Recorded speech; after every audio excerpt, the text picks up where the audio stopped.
Hello, everybody. Hello to everybody in the chat. Welcome. I'm Natalie, and this is Scientology Life After Occult. And excuse me. I actually think I might be in the middle of losing my voice a little bit. You will catch me in the mornings normally recapping all kinds of Scientology news and sharing about my 35 years in Scientology with 3 generations of my family. But tonight, I'm doing one of my favorite things, which is to do interviews with different people in this community and learn more about them and ask questions. So bring your questions. If you have a question, if you could put question in all caps and then your question, that would really help me find it tonight because I'm doing the starring. Thank you guys so much for being here. And I wanted to quickly say thank you to Annette for becoming a member on the channel. Really appreciate it. Brain fog, thank you so much as well. All right, so we are going to get it moving on here. And I'd like to welcome to the main stage Jeff from PTS for Life. Hey, Jeff. Hello. Hooray! Hello to everybody in the chat. Hello, everyone in the replay crew. Yes, that's right. On the replay crew. Always got to say hi to them. That's right. That's right. Now, I have all kinds of questions. I have been following your channel like many, and you have been doing some lately I've really been I have liked your videos, but the last couple ones really caught my attention and I thought were so interesting. And I kind of wanted to get into that as well and find out, what that's been like for you. Excuse me. Absolutely. Yes. And just a quick reminder again in the chat, if you could put question before your question, that would be fabulous. If you have any questions for me or questions for Jeff or questions that we should ask Jeff. Now, I'm an open book. Ask me anything. He's been saying that. So I think your audio may have dropped off there. So perhaps I'll say hi to a few people in the chat here that I'm seeing while you fix that. Hello, Dip Me in Glitter. Nice to see you. Carry on, Carrie Ann. Sorry I missed you, and I think you're in Portland, right? Pearl Snappy, hello. My Tony. You're all good, Natalie? Not quite yet. Loves Wood Heat, hello. Yeah, if you guys have any questions, throw it in the question mark in the chat there. Capitalize if you can, so it's easy to see. While we get this sorted out. It sounds like we can hear you now, Natalie.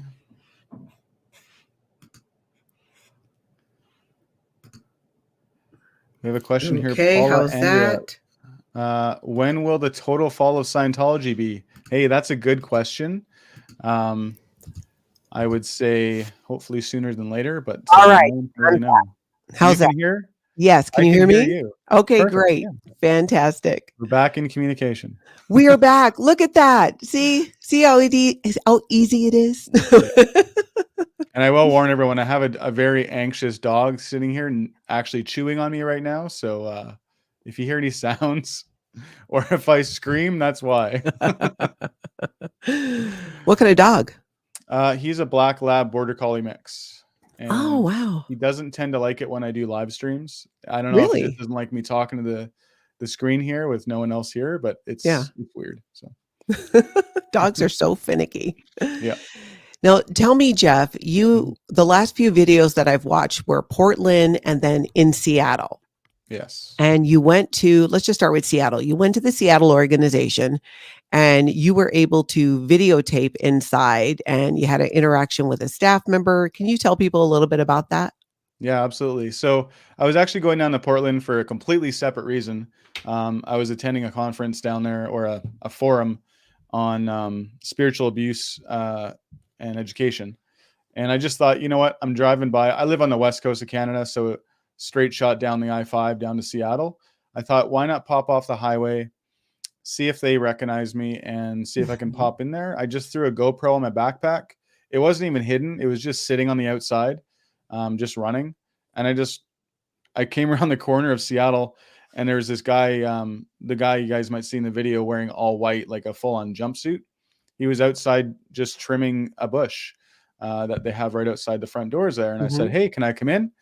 And I just figured, you know what, why not just see how far I can take this and see if they'll let me wander around. And sure enough, they did.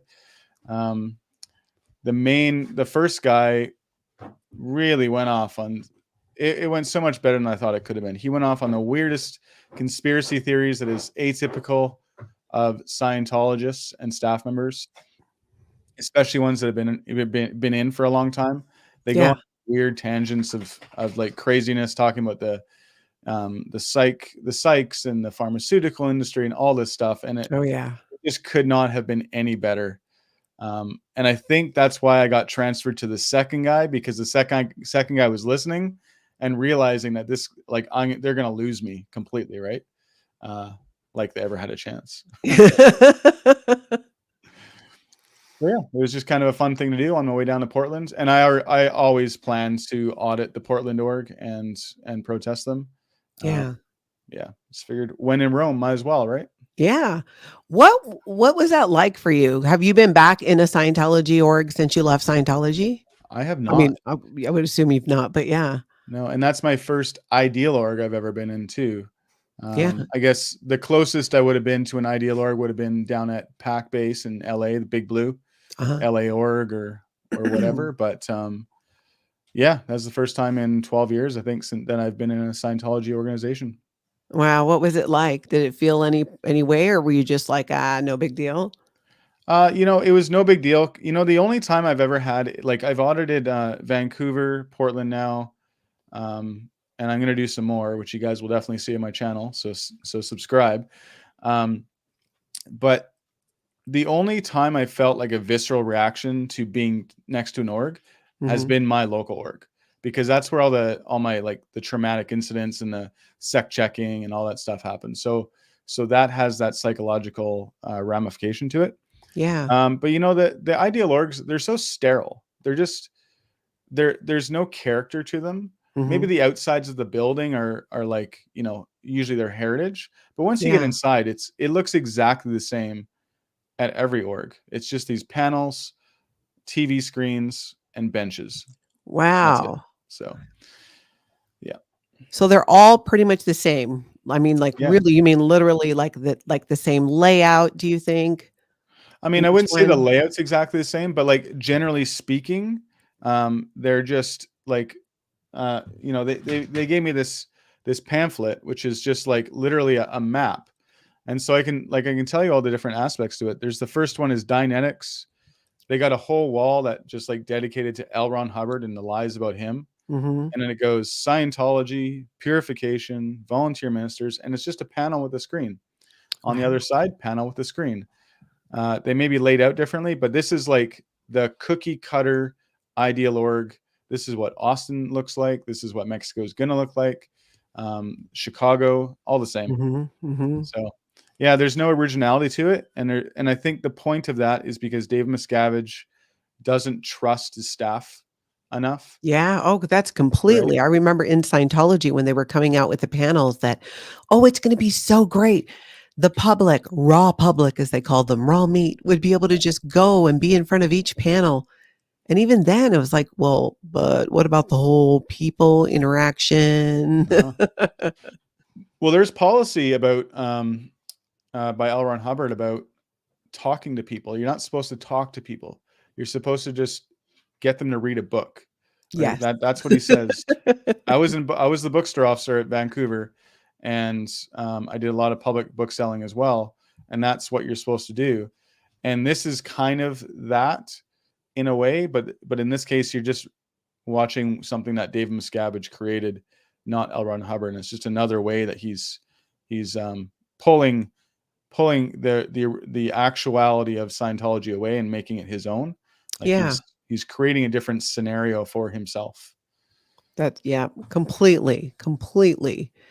When you were at each of these, so you went by Vancouver and Seattle and Portland, do you think was the interaction very similar with the public and the staff members that you would run into? Because in Vancouver, they would know you, right? Because that was your last organization you were at. Yeah. Was have you seen the video of me approaching Vancouver? I did. No? Not the whole video, but I saw parts of it, and I just thought, oh my gosh, they're so friendly. Yeah, some of them were. So here's the thing with Vancouver. Now they won't be friendly to me, but when I first showed up there, I was literally just like outside the org, Yeah. and I waited. I knew when the staff would arrive, so I was just standing there watching them arrive. Mhm. And these are my old friends. Like I was on staff with them. Some of them I grew up with, Yeah. and so I just caught them off guard. And interestingly, HCO knew I was making these videos. He's probably watching this right now. So hello, Andy. But he didn't tell anybody. So everyone's all caught off guard when all of a sudden the biggest, baddest SP currently in Vancouver is sitting outside their org and they have no idea. And I'm Oh my having this quick gosh. conversation until it clicks in that, oh, shit, this guy's recording. This guy's an SP. Yeah. So it was interesting. So it took him a little while to kind of catch on to that. Yes. And that's why they were nice to me. I Also, see. Canadians are just kind of nice in general. Like there's a societal niceness where Mhm. you're just kind of, it's very surface, Yeah, but yeah. yeah. I would still take that over a lot of other things. Oh, I know Portland was completely different. Like the people in Mhm. Seattle were nice, but Portland, man, when they know that you're filming, Yeah, wow, they're mean. yeah. They are just straight up mean. I mean, they shut their blinds, you Mhm. know. And but when they don't know who you are, they're great. It's really Yeah. quite fascinating to be on this side of the aisle. I can't even imagine. I've not been back to a Scientology org since I left Scientology. I'll probably get to it, probably sooner than later, but What's your org? let's see. I was probably last did services in LA Hmm, at the advanced org there, yeah. and then I did some stuff in Clearwater. And then I was in Seattle was the last time actually that I was there. Well, when I was still in the Yeah. Sioux organization, I was in Seattle. So Okay. I'm pretty sure I knew who you were talking to. Definitely. Um, The only reason I didn't reveal any identities is for mhm. obviously for privacy and Yeah. legal reasons, you know. Yeah. Um, although I wasn't hiding the fact that I was recording because the GoPro is on the outside. I don't want to reveal anybody just in case. So, Yeah. No, I get that.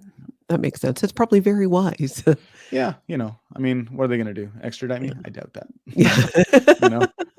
So Tell me about I wanted to chat with you a little bit about because you also grew up in Scientology yeah. and how so you're and many people might not know, I'm sure a ton of people know, and but some might that are newer to the channel. Mhm. Can you kinda tell a little about the story about what happened with your dad and how he disconnected recently? Yeah, for sure. Very quick helicopter tour of my life. I was born in Scientology by two staff member parents, and I grew up in the hallways of Vancouver org. I was on staff, and I briefly joined the Sea Org at the boot camp, but I didn't finish it. Um, and my mom left Scientology. My dad stayed in, very much so.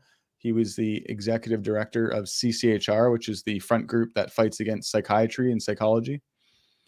And about 6 weeks ago, the executive director of the Vancouver org contacted my half sister, so same father, different mother, and let her know that I was making videos, so don't talk to me.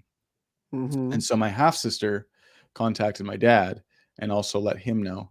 And as soon as he knew that, he instantly said, "No more communication with you," and I haven't heard from him since. Wow. Now we weren't super close. Like we would, it's more of a happy birthday, Merry Christmas, type thing. A few Mhm. times a year we talk. But he was at the time in dire straits for someone to work for him. And I just happened to have the right equipment to work for him. And so I was offering to help him. And it was at that exact moment that we were all set up to get me started that this happened. And now, 80-year-old man with lung cancer, which is him, has no one to work for him. So Mm. kind of screwed himself over in that regard. Yeah. This whole topic of disconnection, this idea that because someone leaves what's supposed to be a religion, that we need to cut ties with them. Yeah. When I was growing up, and I'm curious to what you think about this, when I was growing up, I didn't know it was probably wasn't until I actually was on staff, I think, that I really understood disconnection in Scientology. Now, granted, that was 15. I think I knew a little bit before that, but I hadn't experienced it until probably about that time, and with nobody that was directly close to me. Do you Mm. remember when you first found out about the disconnection policy in Scientology? I sure do, Natalie. I sure do. So as I mentioned, um, when I was 14, I joined the Sea Org, and I was down in LA. Mhm. I was on the EPF, which is the boot camp. I was cleaning the in the galley. There's these massive pots with these hot pipes that run through them to heat up the food in them. And the lower floor is like a metal floor, so it's slippery. And I was cleaning it, and my leg slipped, and my leg got caught underneath one of the pipes and burnt it. Mhm. So I, according to Scientology, went PTS Yeah. because I had an accident and therefore needed a handling.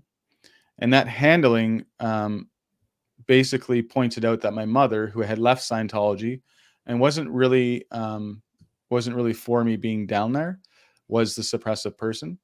Mm. And so the ethics, I should say the MAA, or the Master at Arms, the ethics officer in the Sea Org, made me write a full-on disconnection letter to my mom at that point. And so when I was 14, I was forced to disconnect from my mother. And in fact, I didn't talk to her for at least 15 years after that Wow. because of this. So I definitely remember my first time dealing with disconnection, because it was a Yeah. very, very traumatic part of my life. So for 15 years. So then you were, of course, connected to your dad until he recently disconnected. Yeah. Wow. I also, as a result, because there's the whole rift with divorce and family and stuff, Mhm. was disconnected from my sister as well for basically that same amount of time. And basically at that point, like that, if you can look at where life kind of went to shit in a certain way, Mhm. that's kind of the point where it all kind of went the wrong direction. Yeah. Yeah. I can see that. What do you think that if there wasn't the disconnection policy in Scientology, I mean, there's so many other things wrong with it, so that's not even really a fair question, but do you think it would be at least less harmful in a way if people were allowed to come and go as they please and they didn't practice disconnection? Yeah, I mean, for sure. Like, there are certain things about Scientology that are fine, and some of them are horrible. I mean, certainly, the child labor in the Sea Org is Mhm. absolutely horrible. Disconnection is probably the biggest thing. Maybe not disconnection on its own, but the Yeah. ethics and justice policies surrounding it. Mhm. Because with a lot of cults, you get, especially with Scientology, you get a black and white, us versus them kind of mentality. Yes. And that's the thing that causes, that's the most damaging part to it, because it doesn't allow you to have that communication. You Mhm. can't talk to somebody. You can't ask why they're upset. You just have to, like, just get rid of them, right? Especially if they're like Yeah. actually actively antagonistic. Like, if my dad had come to me and said, "Hey, what's going on? Why are you doing these videos?" He hadn't even watched them. He just got told about them. But if he had just been a normal person and said, "Hey, why are you doing this?" maybe we could have opened up a dialogue. But Mm. Scientology cuts the dialogue, right? Yeah. And that's the point of it, is for control. Yeah. So It's completely one of their main tools, and that's probably why it's one that I think causes the most damage to individuals, because those bonds that you're supposed to have, those ties, are so deep, and that is one of the first things Scientology will go after if that relationship is not conducive for, going along with what they want or what they need. yeah, And children too, there's we've all heard multiple stories of, even I've heard a few of adults, parents disconnecting from their underage children. And I've just, that one in particular, I was always like, how how does that even work? And to yeah, see it throughout where you grow up, and it becomes, eventually it was like, oh yeah, of course that's what you do. But that was never like, I always had a hard time with it. And I was just trying to think back, like, when did I actually ever have to disconnect from anybody? Not that I can remember. I'm actually gonna have to put some thought into that. mm, But I've been disconnected from. I've yeah, had people disconnect from me. So I experienced in that way, and it was devastating for a few. Yeah. Well, I mean, it's funny though, because like, I guess I've been on both sides of the aisle. Admittedly, I was a kid when I was forced to disconnect from my Hmm. mom, so it's probably not exactly the same thing. But just the idea of just putting your head in the sand, Yeah. like that person doesn't exist, Hmm. right? You Yeah. can't. It's not a thing. It's not real. So it's still sitting there. They can ignore someone all they want, but it just shows one more way that Scientologists just don't know how to communicate, despite the fact Yeah. that they say they're ones that do, right? It's so difficult to it's difficult to reconcile as someone who's been removed from it for so long. Yeah. Yeah. It's one of Thank those thank you, ironies. Blow Drill. I appreciate that. Mhm. We have the best technology. We can help people. We're going to save the planet, but just don't talk to anybody. Yeah. It Yeah, I mean, just they're just feels shooting good. themselves in the foot, right? Like Yeah. Over and over again. yeah. Marilee was asking, Jeff, how many people do you see in the Vancouver org? Um, well, so for staff, I counted, not including the trainees, which I have a picture of them all. So add maybe 8 for each org. Hmm. I think there was about 25 staff members, so about 33 staff members for foundation. When I was auditing the org during the day, though, there was far fewer people. And I think that, it's pretty typical of a day org because at class 5 orgs, it's not like Sea Org where everything's paid for. You have to Yeah. work. Yeah. So day org tends to be smaller because I guess it's easier to get a real job during the day, Yeah. and then have a part-time job in the evening kind of thing, or Hmm. vice versa, right? Like working at night at the org is much easier than working it during the day. So yeah, Yep. You work all day and then you go work there in the evening. It's yeah, just, I I just did it was, for 10 years. oh my gosh. Yeah. Do you miss it? Oh, so much. Do you Yeah. find yourself, how do you do with managing workloads? I mean, having come from 10 years of working those kinds of hours, I'm just curious, how is it? Do you just kind of, what's it like? Go, go, go. Do you find yourself taking on way more work than you should, or do you kind of got it pretty No, balanced and you take your downtime? no, I'm pretty chill these days. I work as little as possible. Hmm. And I had kind of, I don't know if it would be like a midlife crisis or just an epiphany or whatever, but Yeah. um, I noticed that a lot of my friends were focused on money and making sure to have all this security, but they weren't really enjoying life, right? Hmm. And I like to enjoy life and do what I want, so I try and make that my focus, and Hmm. everything else is kind of second fiddle to that. I mean, obviously you have to work and you have to make money, but I prefer just to, spend time with the dog, go to the beach if I want to, and Yeah. just Yeah. enjoy my life, because I missed out on that so much over the years, that I guess I'm making up for lost time, Hmm. as it Yeah. were, Yeah. so yeah. No, I totally get that. Yeah. But when I work really hard and I get done fast. Yeah. I'm very efficient, and that's why I always excelled at like management positions and stuff. When I was working in a management position, I get it done, and I just smash it because that's what I'm used to. Yeah. Yeah. Selective laziness. There we go. Selective laziness. Selective Yeah. laziness. I love that. I call it relaxation, not laziness, but yeah. Yeah, exactly. Relaxing, relaxing. Yeah. But I mean, when I'm playing, I'm going for hikes and mountain biking, and I'm doing active stuff as Yeah, well. So, yeah, that's good. Pearl Snappy says, "You're both always welcome to F Sciento in Austin." hey, if anyone wants to fly me to Austin, I will 100% join Pearl Snappy. So Oh, gosh. I've already spent way too much money on travel. I've been to the UK. I've been to Portland. So, and That's I have a true. few more places coming up. That's true. Oh my gosh, you in Austin with Pearl Snappy? That would be amazing. That Yeah. would be so amazing. We gotta do something about that, people.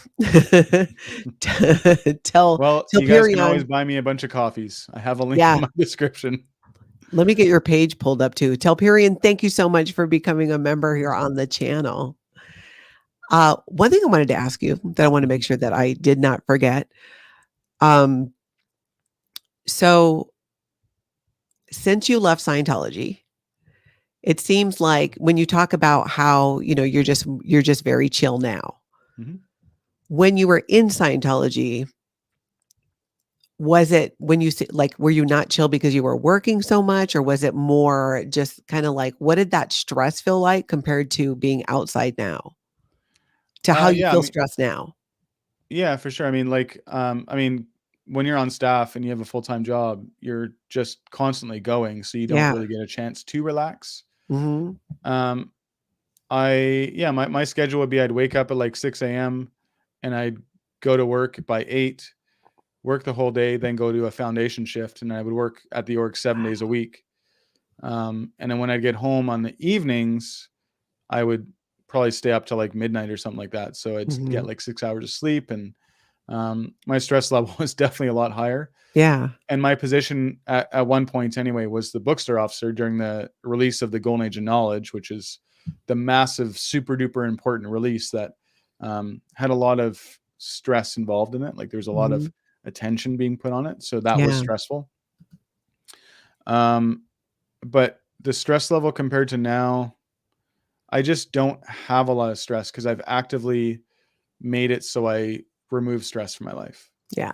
Like, so I can't genuinely think of a stressful part of my life that isn't Hmm. self-induced, and Yeah. therefore I can't handle it, right? Yeah. So it's much better now. Yes. I'm always curious about that with people when they're in and then when they're out. Is that whole, like, what life is like after Scientology.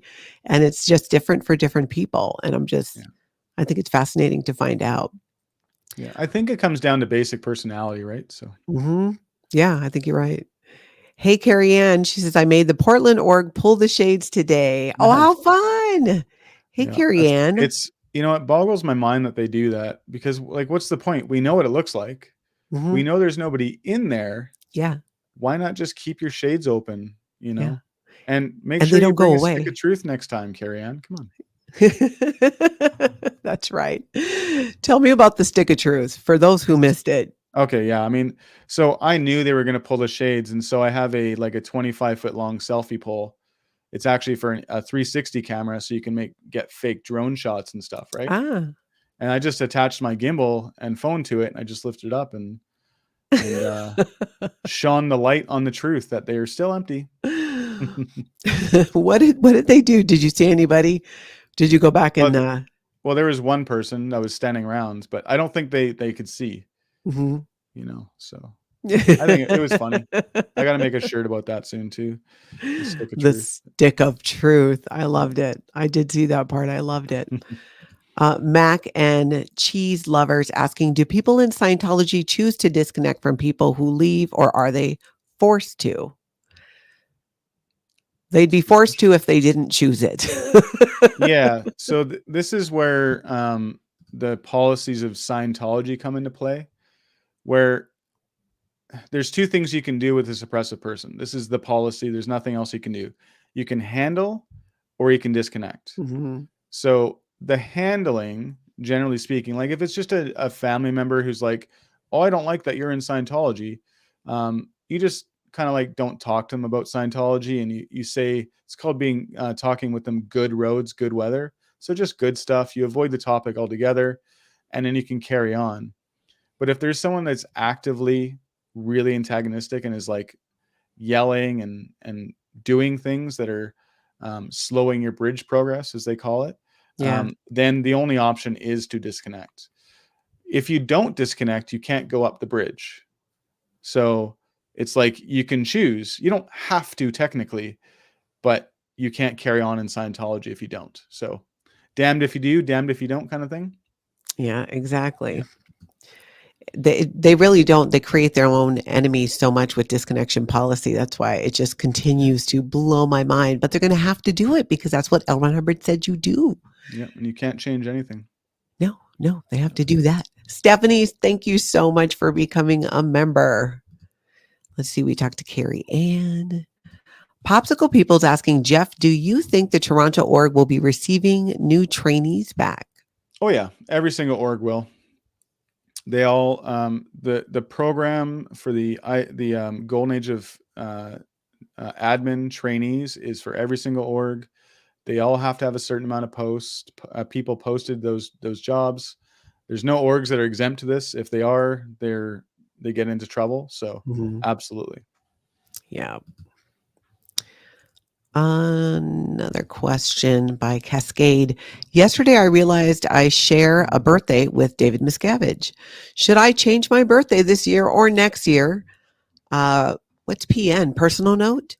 Hitler also died on this day. So no, I think we should all just celebrate your birthday. exactly. And for any of your viewers who don't know, my dog Raz, that's here, shares a birthday with L. Ron Hubbard. So Oh, March 13th. which is coming up. Yes. It's his second birthday, so please make sure to celebrate with him. Absolutely. That is worth celebrating. Yeah. You know, I'm playing the birthday game here. I don't know if you heard.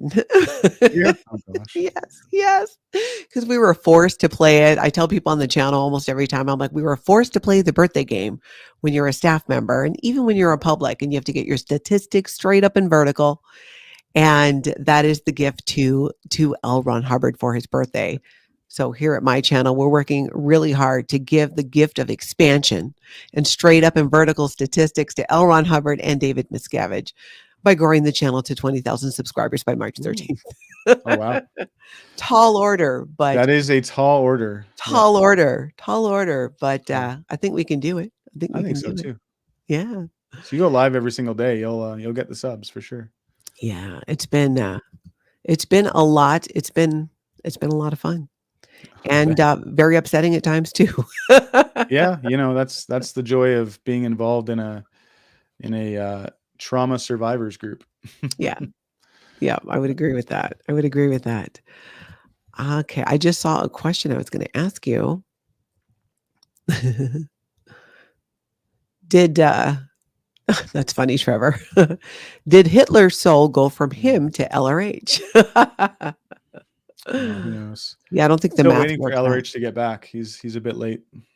Isn't he over on Target too? Right? Wasn't the thing? Yeah, but then why do they lay his clothes out for him at all these different houses?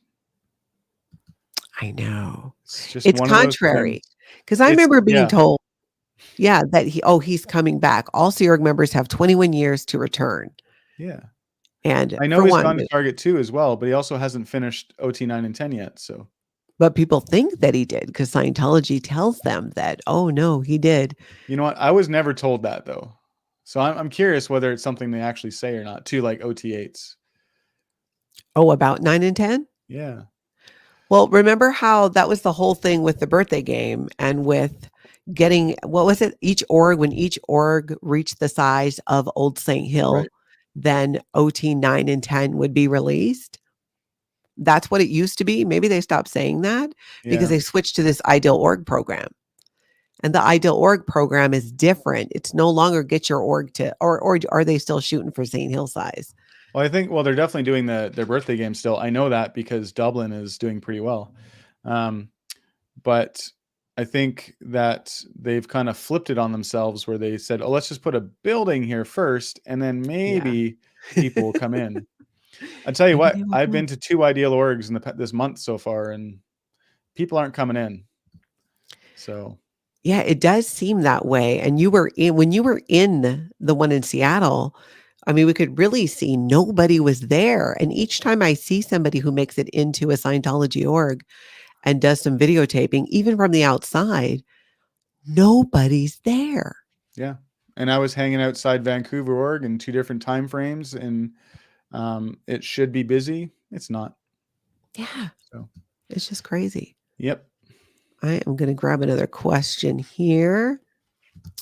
Dare I say Stephanie Slaughters, thank you so much for becoming a member. Where'd that question go? Here we go. Oh, it's a good one. Selfless self. Was there any one thing that showed you that you were able to drop this stress that you previously had to get to this Zen and the laconic state that I see and hear on the screen? For one, what is laconic? I don't know. I'll have to clear that word. Selfless self. You've now given us a misunderstood word. Flunk. No, I'm going to go motivate. All right. Yeah, that's an interesting word. I'll have to find out what that is, Yeah. but I assume that it's a synonym of Zen, or Hmm. it's probably a good thing. Yeah. Um, I don't know. I can't say there's one thing specifically. I think I just really I wanted to have my life's focus not about material as much as possible, and just Yeah. focus on calmness and enjoying life as much as possible. It's not to say that I do all the time, but I try to. Yeah. Well, you seem like a pretty chill dude, even when I you're try out to. there doing your thing. Actually, a lot of people thought that I smoked a lot of weed because of how chill I was a lot of times, and Yeah. it just wasn't true. I have in the past, but Hmm. it's not why I'm chill. Uh, okay. So, selfless self, thank you so There we much go. for helping us here. Laconic, expressing much in few words, after the manner of the Laconians or Spartans. Brief and is it pithy? Pithy. Concise, pithy, concise. Oh, see, there's another couple words. Yeah. See, this is the problem. You used the wrong dictionary. You used a out gradient dictionary. Yeah. Flunk. You probably use the Oxford or something. You need the Webster's Or the Macmillan. student. Remember the Macmillan? Yeah, yeah. These T- Everyone's listening like, what the heck are they talking about? There are types of dictionaries. Only an ex-Scientologist could name off multiple types of dictionaries. Yeah. Well, and they're approved dictionaries as well. You Oh, can't just that's use any right. dictionary in Scientology. It's Mhm. specifically the Webster's student dictionary is the main one where you're supposed to clear most of your words from, Yeah. because it's like it gives good definitions without being too complicated, like that last one there. Yeah. I wonder, obviously they're probably still doing that, but I can't help but wonder how many dictionaries Scientologists, they probably buy more dictionaries than anybody else because you can Yeah. look everything up online, but you can't do that in Scientology in the course room. That's actually interesting that you would say that. My dad used to bring his laptop into the course room and look up words there. Really? And they let them do Yeah. that. Well, At least maybe, for a bit. maybe. I don't know. Maybe they stopped Yeah. him, but Huh. I wonder if they it, did ma- that in other areas. it's so much faster, Oh, totally. right? Totally. But then sometimes looking up a word, it's like a little bit of break time, you can just turn the Yeah. pages. Oops, went too far. I used to love getting into word chains so I could just take more time. And relax. Yeah. And for those who don't know, a word chain is just where you clear one word and then you got to clear another one. I guess it's just what it sounds like. Yeah. There's a word in the original definition, and you have to go and clear that, and then there's another one, and it just takes a long time. Yeah, it does. Nobody likes a douchebag. What are Scientology statistics? Every job in Scientology, in an organization, in the C organization, has a statistics. Their production is measured. It could be number of books sold. It could be how much money that you raised. How many letters did you write? And each staff member has to have a graph nearby or at their space of where they work. I don't know how they do it in the new buildings, though. Seems like it'd be messy to put a bunch of paper up on the walls. Yeah. But you then graph daily and weekly what your statistic is. And that is how you are judged in Scientology. Yeah. Yeah. It's something that it took a while for me to shed. And I think I still kind of like think about it. Like what you're doing with your subs and stuff. Hmm. You're probably not actually doing it like in the same way as with Scientology, but there's always that thing in the back of your head, like, why, if my subs go down, it's like, oh, now I'm down stat. It's like, it's not, you know?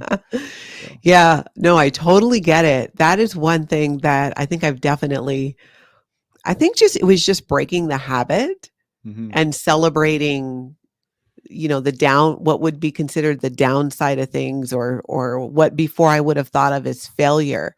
Because I began to realize that in those moments where things didn't seem to be going like how I wanted them, or work wise, my statistics were down, regardless of what that would be.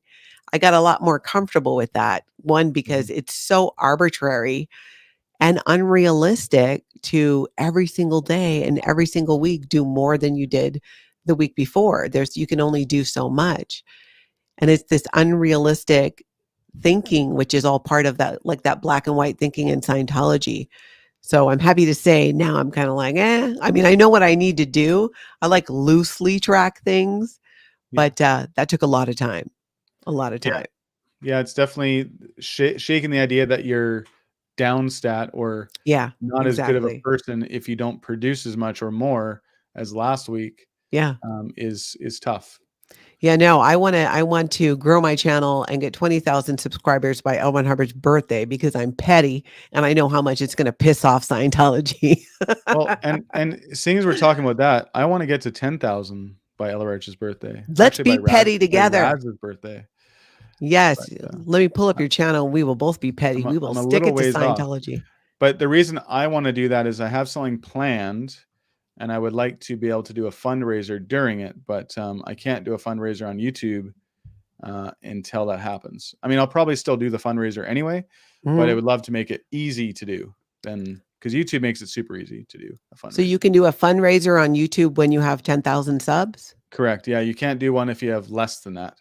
Oh. But like I said, I'm going to do it anyway. Um, but I would like to be able to do it officially. Yes, everybody get over there and subscribe. PTS for life. And to answer a question that's in the chat, they're asking if I'm going to be making my way eastward. Absolutely, I am. So stay tuned.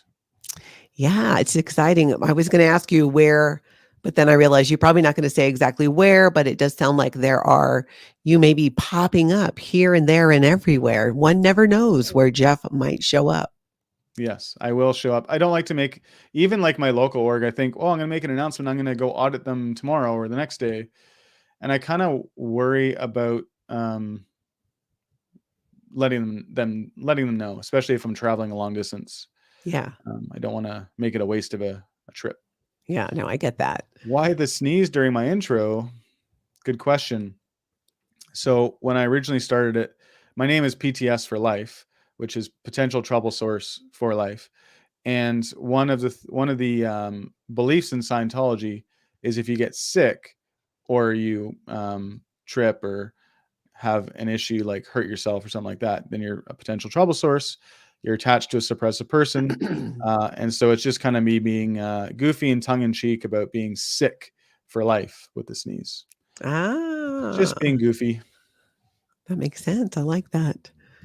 All right. I know that you got to get going. I think I just want to grab any more questions too. Sandy, thank you so much for becoming a member. And Neuropsych, thank you so much as well. Hip, hip, hooray, people. Hip, Hip, hip, hip, hooray. hooray. Taking that I back, like, it used to cringe me, but oh God, I hated that so much. Clapping.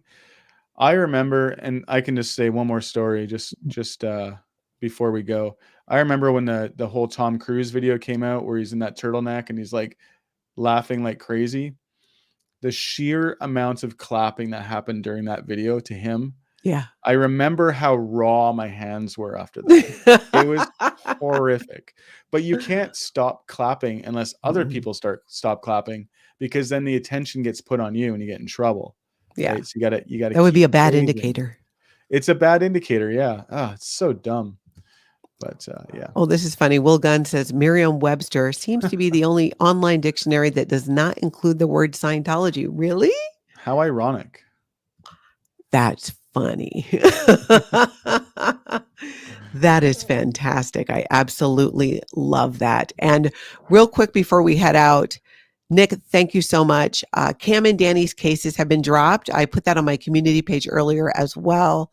Nice. Wanted to let anyone know who hasn't already heard. Scientology Audit Streets LA, William Good found out and shared the news earlier that Danny and LA Cam do not need to go to court, and their charges have been rejected. So that is absolutely fabulous news. Yes. So Jeff, So ridiculous. I cannot wait to see what you do next. Yes, and people who are watching, I will be back to Seattle. I will be back to Portland. That I can announce. Okay. I'll be back in Portland in May, and I'll probably pop into Seattle on the way down. But if anybody wants to audit the Vancouver org, Seattle even, I'll drive down. It's only a just under 2-hour drive. Mm-hmm. I will 100% come and support you on that. That is awesome. Well, thank you so much for being here. And I know we'll chat again, and I will be watching your videos and sharing about it. Everybody else, get out there and have the most amazing cult-free day.